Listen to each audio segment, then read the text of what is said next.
ایک شخص سارے شہر کو ویران کر گیا۔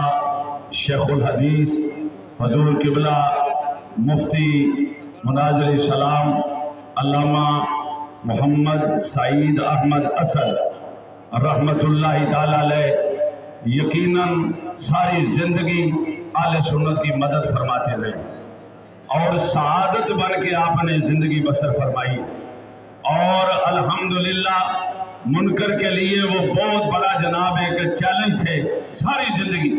الحمدللہ رب العالمین حقانیت اہل سنت پر، مسلک اعلی حضرت پر وہ ڈٹ جانے والی شخصیت۔ بس میں نے صاحب سے تعزیت کی تو وہ کہتے بس سوئے نہیں اٹھے۔ اللہ اکبر۔ بچھڑا کچھ سی ادا سے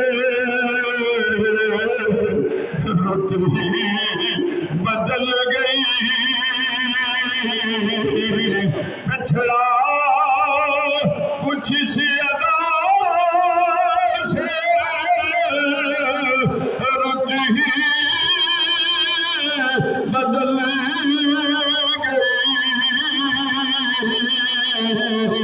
ایک شخص سارے شہر کو ویران کر گیا۔ کسی شہر سے مراد فیصلہ آباد نہیں ہے، یہ شہر علم کی بات ہو رہی ہے، ہاں شہر اسلام کی بات ہو رہی ہے، شہر شریعت کی بات ہو رہی ہے، جو اہل سنت کے عقائد کے نظریات کے مطابق انہوں نے زندگی بسر کی۔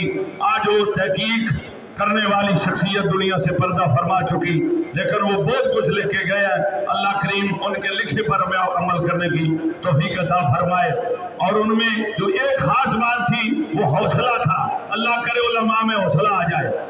یہ گل پہ جاتے نے بندے دے، بندہ گل پوچھے دے اینے نا گل میں نو پہنے، لیکن حضور اور پروفیسر سید احمد حسن صاحب رحمت اللہ تعالی علیہ وہ پھر وہ کہتے جناب تسلی کرو انہوں کو جناب کیا جے میرا گاہ کے۔ اللہ تعالیٰ عمل دی توفیق عطا۔